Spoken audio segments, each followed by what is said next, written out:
오늘 주신 하나님 말씀은 사도행전 25장 13절부터 27절 말씀입니다. 사도행전 25장 13절부터 27절 말씀입니다.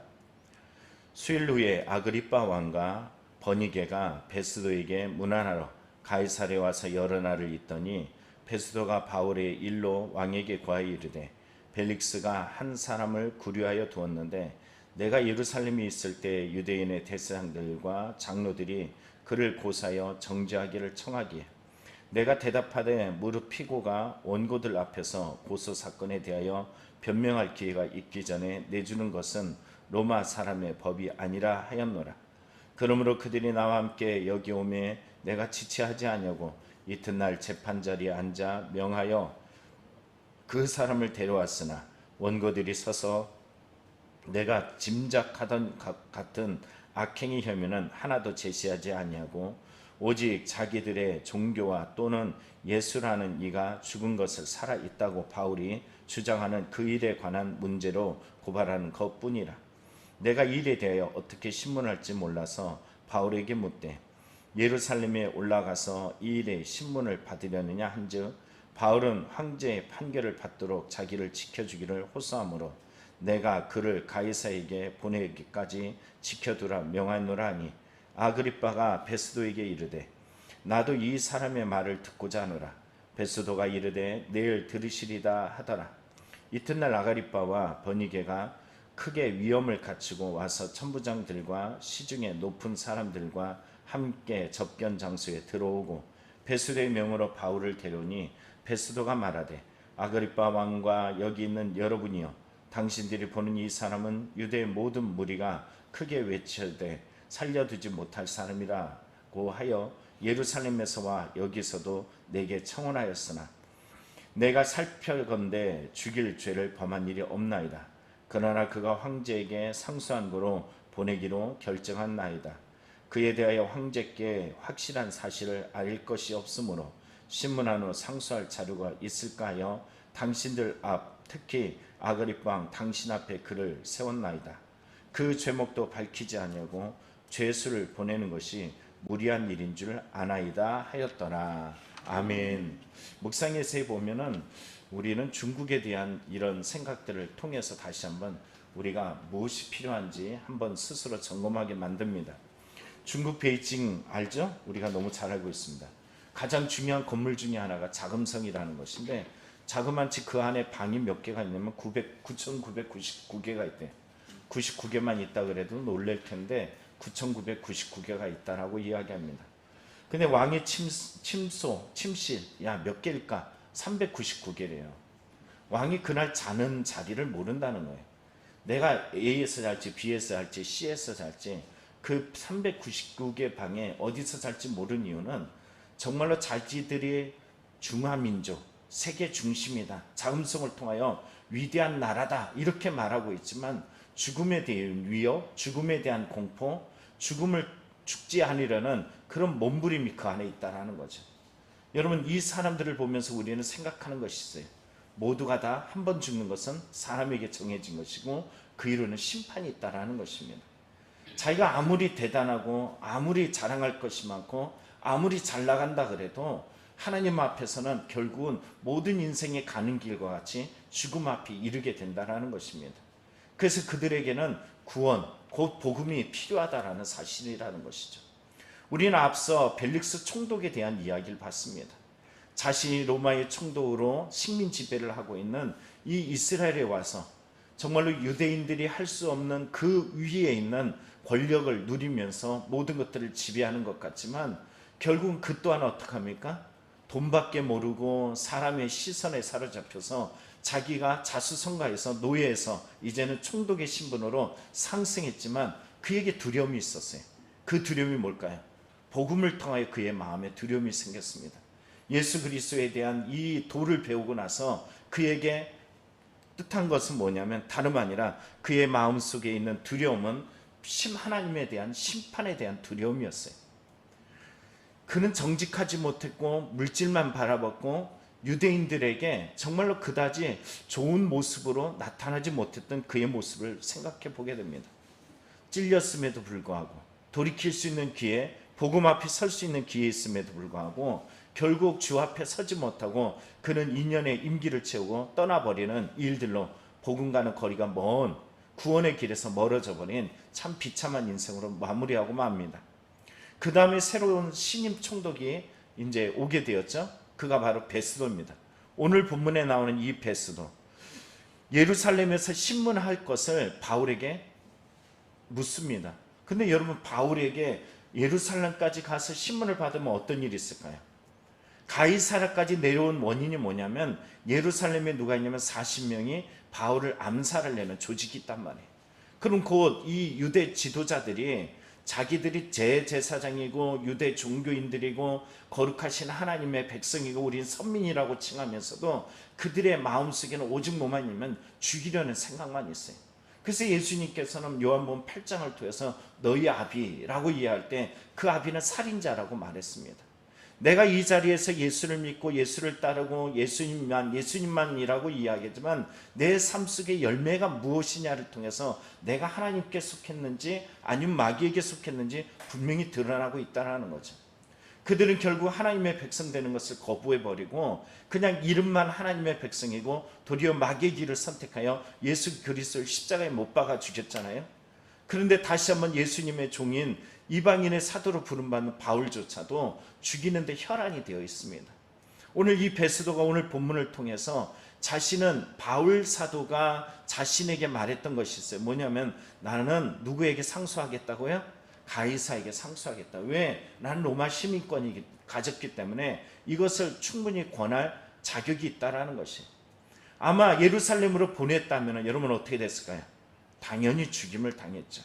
오늘 본문에 보면은 13절을 보면은 수일 후에, 그리고 나서 이렇게 13절에 보면은 아그리빠 왕과 버니게라는 사람이 베스도 새로운 신임 총독을 문안하기 위해서 이곳에 모였다라는 거죠. 오늘 이 사람 아그리빠 왕은 누굴까? 여러분, 성경 보면 처음에 순교를 하는 내용이 나오죠. 그 사도행전의 지도자였던 이 순교의 내용에 오늘 본문에 그 순교를 행했던 사람이 다름 아니라 베드로까지 죽이려고 하고 야고보는 이미 죽였던 그 왕의 이름이 헤롯이었죠. 기억나죠? 그 헤롯의 아들이 누구냐면 아그리빠 왕이에요. 그래서 헤롯 1세, 아그리빠 왕 안티파스, 안티파스 2세 이렇게 말합니다. 그리고 옆에 보면 버니게라는 여자가 있어요. 처음에는 사람들이 아내이지 않을까라고 생각하지만 아내가 아니에요. 누이입니다. 한 살 차이의 누이예요. 그에겐 또 다른 동생이 있습니다. 누굴까요? 여러분, 벨릭스 총독의 바로 아내인 두루실라입니다. 그러니까 결국은 이곳에서 모이는 이유는 이들이 어떤 가족적인 친분을 이루기 위해서 올라온 것이에요. 두루실라의 모습, 또 오늘 여기에 본문에 나타난 이와 함께 만나서 인사도 하고 자기들의 친분을 나누려고 했던 이 모습이 있어요. 근데 오늘 본문에 보면 이 베스도가 자신의 고민을 말하게 되었어요. 그 고민은 뭘까요? 다름 아니라 베스도가 바울로 인해서 이 일을 오늘 성경에 보면 헤롯 아그리빠에게 묻습니다. 14절을 보십시오. 벨릭스가 한 사람을 구려하여 두었는데 하면서 말하죠. 15절에 이어서 내가 예루살렘에 있을 때 유대인 제사장들과 장로들이 그를 고소하여 정죄하기를 청하여 하면서 그가 고소했는데 보니까는 고소한 내용을 살펴봤는데 그 고소한 내용에 어떤 일이 있다고요? 18절로 넘어가서 봅니다. 내가 짐작하던 것 같이 악행의 여면을 하나도 제시하지 않았다. 무슨 말일까요? 무죄다? 유죄다? 무죄라는 거예요. 그럼 풀어주는 게 맞아요? 아니면은 계속 이렇게 잡아두는 게 맞아요? 풀어주는 게 맞아요. 근데 왜 잡아뒀을까요? 그는 정확하게 알고 있습니다. 이 문제가 뭔지 말하기를 19절에 말합니다. 자기들의 종교와 또는 예수라는 이가 죽은 것이 살아있다고 바울이 주장하는 그 일에 관한 문제로 고발하는 것뿐이라. 그는 이 재판을 통해서 복음을 듣게 되었어요. 그리고 복음을 알게 되었어요. 그런데 그 안다라는 것이 진짜 알미 아닙니다.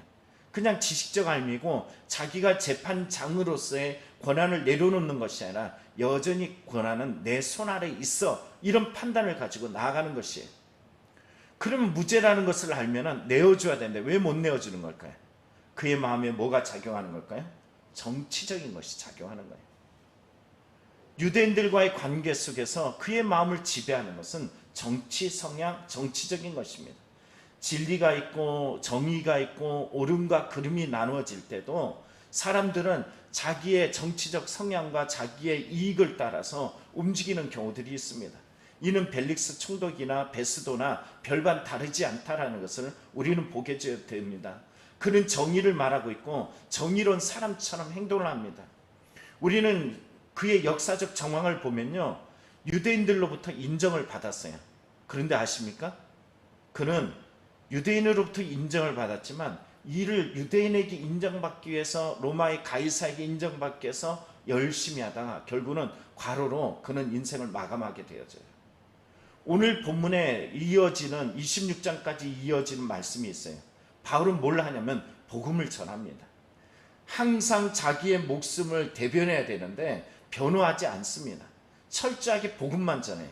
그 복음의 끝이 결국은 이 베스도에게는 마지막 기회가 되었어요. 오늘 우리에게 복음이 지금 전해지는 이 순간도 어쩌면 내가 갑이야, 내가 정할 수 있어, 내 마음대로 할 수 있어, 내 인생은 내 것이야, 내가 고민하고 염려하는 일들도 내가 내 중심적으로 할 거야, 이렇게 말할 수 있을지 모르지만 어쩌면 여러분 보십시오.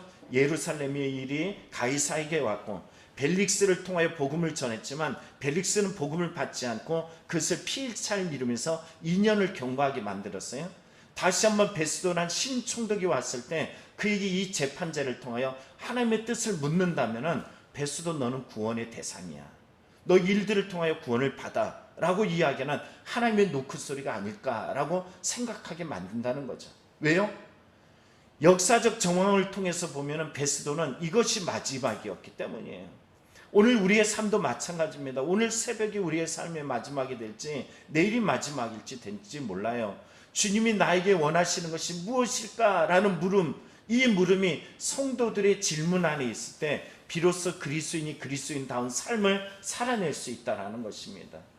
오늘 저와 여러분이 가지고 있는 이 호흡이 언제가 끝날지 모르지만 주여 오늘도 나의 삶에 찾아오셔서 당신의 뜻을 알고 온전히 복음이 이 지식적 알미 아니라 인생의 삶의 복음의 지식으로 또 나의 알므로 나타나서 그 알m 앞에 나의 모든 것 내려놓고 정말로 두 손 들고 주님 앞에 기도하며 회개하며 주 앞에 서나가는 믿음의 성도가 되기를 간절히 축원합니다.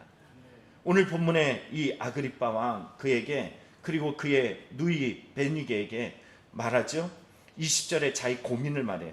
어떻게 신문할지 몰라서 그러면서 바울의 이야기를 해결해 달라는 것이.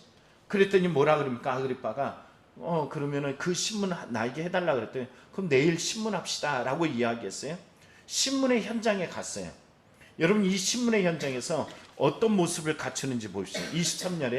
23절에 다시 한번 이 재판이 열려졌어요. 이튿날 아그리빠 왕과 버니게가 크게 무엇을 갖추고? 위엄을 갖추고. 원어로 보면요 화려한 모습, 복장을 말합니다.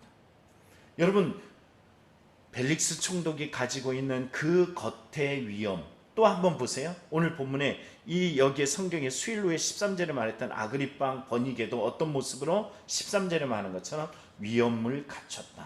화려한 모습, 복장 가지고 있었어요. 한 찬양 중에 이런 말이 있죠. 화려하진 않아도 라는 말이 있어요. 우리의 삶에 화려하지 않는 삶, 정말 죄인의 모습, 망가진 것 같고 남루하고 별 볼 일 없어 보이는 한 사람을 재판하기 위하여 그가 옷 입고 온 것은 뭐예요? 바로 화려함, 위엄, 그리고 아름다운 복장이었어요. 그리고 그들은 더 이어서 나오는 천부장, 시중에 높은 사람들은 권력을 가지고 힘을 가지고 바울 앞에 섰습니다. 그런데 여러분 이 내용을 한번 살펴보시죠. 여기에 전혀 기죽지 않는 누구 한 사람? 바울이라는 사람을 봐요. 왜요? 여러분 성경에 보면은 참 놀라운 말이 있습니다. 26장 29절에 보면은 바울이 뭐라 그러냐면 나와 같이 되기를 원합니다 라고 이야기해요. 처지를 다시 한번 생각해 보세요. 바울은 어떤 처지라고요? 죄인의 처지. 바울은 어떤 옷을 입고 있을까요? 별로 저들과 같이 위엄 있는 화려한 옷, 훌륭한 자태를 뽐내고 자랑할 만한 것 아무것도 없습니다. 그런데도 불구하고 그 안에 뭐가 있어요? 복음, 생명, 예수 그리스도, 이게 있다라는 것이에요. 여러분, 바울 사도가 고린도 후서에 보면은 이런 말을 합니다. 6장에 이렇게 말합니다. 제가 표준세 번역으로 읽어드립니다. 우리는 속이는 사람 같으나 진실하고, 이름 없는 사람 같으나 유명하고, 죽는 사람 같으나 보십시오, 살아 있습니다. 징벌받는 사람 같으나 죽임을 당하는 데까지는 이르지 않고, 근심하는 사람 같으나 항상 기뻐하고, 가난한 사람 같으나 많은 사람을 부유하게 하고, 아무것도 가지지 않는 사람 같으나 모든 것을 가진 사람입니다. 우리는 복음을 가지고 있는데 아직도 부족하대요.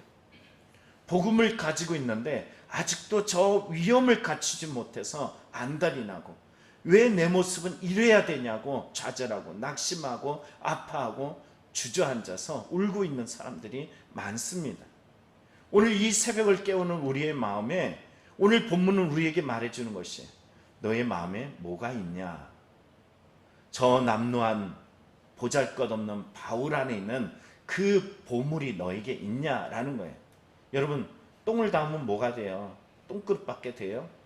그럼 보석을 담으면 그게 보석을 담는 그릇이 되는 것이에요. 내가 무엇을 담느냐에 따라서 나타나는 것입니다. 여러분이 예수 그리스도의 복음을 받아들여서 나의 삶이 있다면, 어느 날 제가 주일 예배와 비슷하지만 어느 강사가 그렇게 합니다. 10달러짜리 100달러짜리를 딱 꺼내가지고 이걸 막 꾸겨요. 그러고서는, 야, 이거 가치 있냐? 그러니까 애들이 있대요. 그래서 막 밟아요. 침을 뱉어요. 이거 가치 있냐? 여전히 있대요. 왜요? 100달러는 100달러이기 때문입니다. 우리의 삶이 예수 그리스도의 복음을 받아들이고 가치가 내 안에 분명히 명확해졌다면, 삶에 부족하고 별 볼 일 없고 침을 뱉음을 당하고 고난을 당할지라도 나의 삶의 가치는 저들보다 뛰어난 것입니다. 그래서 우리는 바울이 말했던 그 내용들, 아무것도 가지고 있는 것 같지 않지만 모든 것을 가진 자로다. 여러분, 이 복음의 능력을 가지고 오늘도 당당하게, 오늘 이 화요일을 믿음으로 승리하며 나아가는 성도들이 되기를 간절히 축원합니다. 기도하겠습니다.